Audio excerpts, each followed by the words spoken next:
Ian and Larissa asked me to read a couple of quotes from a man named John Piper, who's a well-known Bible teacher, and he talks about marriage and how this mystery refers to Christ and the church. And he says this: marriage is not mainly about prospering economically. It is mainly about displaying the covenant-keeping love between Christ and his church. He says, knowing Christ is more important than making a living. Treasuring Christ is more important than bearing children. Either way, it is short. It may have many bright days, or it may be covered with clouds. But if we set our face to make of marriage mainly what God designed it to be, no sorrows and no calamities can stand in our way. Every one of them will be not an obstacle to success, but a way to succeed.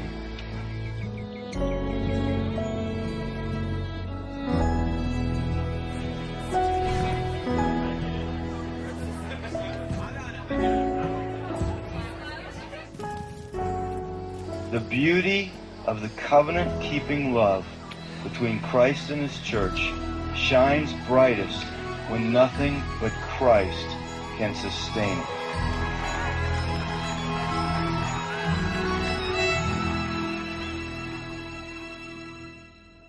Ian and I first met in 2005 at college and had a blast for 10 months getting to know each other. And I was looking through and I found one of my favorite pictures, which I think was actually taken right before his accident. He set up a camera on his tripod, and it's just a classic Ian face that to me sums up who he is.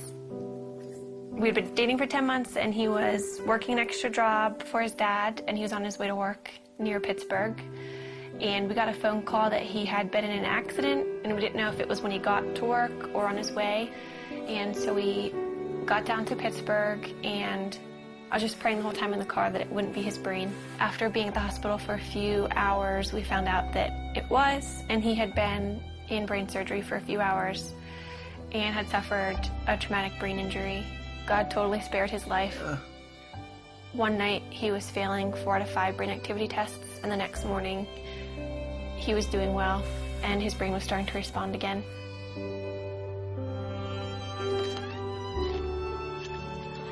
I moved in with his family after the accident, so I was really involved in his therapy and just did whatever I could to make his life fun. We'd go out on dates, and looking back, it's weird because he couldn't talk and he couldn't eat.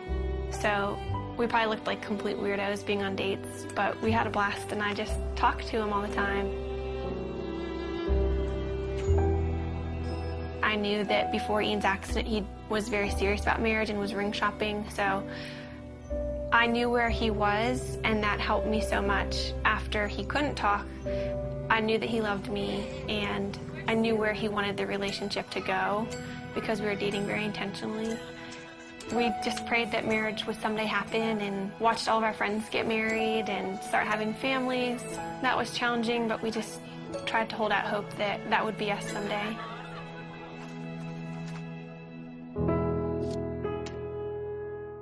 This is our board of gratefulness, and we encourage anybody who comes in to write a note of something that they're thankful for. It could be really small. Mine is just Saturday mornings, and it's just a good way that we've found to be just practicing gratefulness. And Ian, I think half of yours say my wifey, which is pretty cool.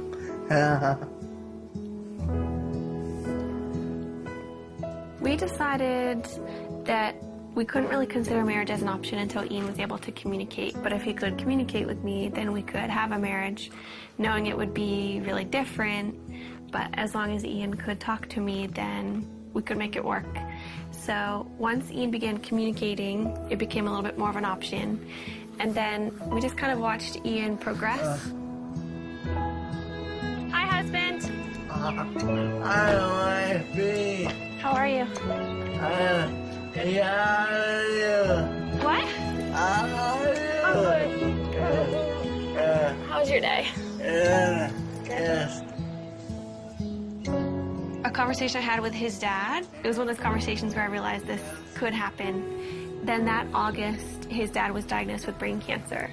And at that point, his dad's biggest concern was Ian and I, and whether or not we were going to get married or step away from our relationship. He wanted us to make a decision to move our lives in some direction. He passed away before he was able to see us get engaged, but that was a huge impetus in why we started to pursue engagement.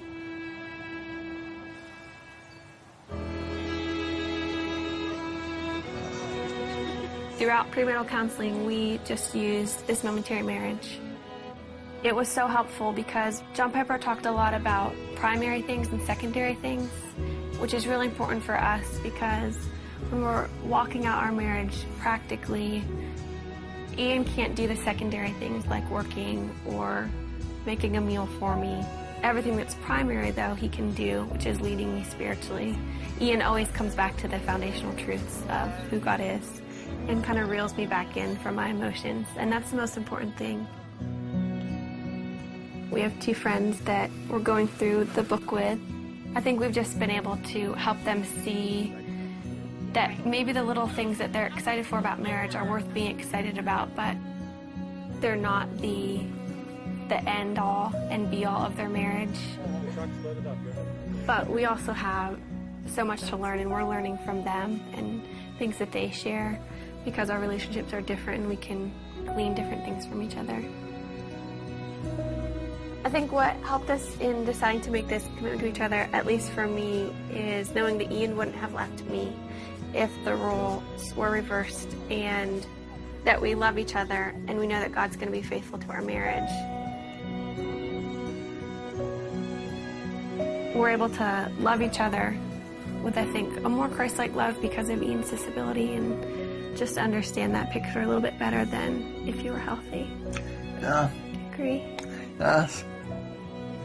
What about God enables you to have a happy marriage? You know, What? he's awesome. He's awesome. Yeah.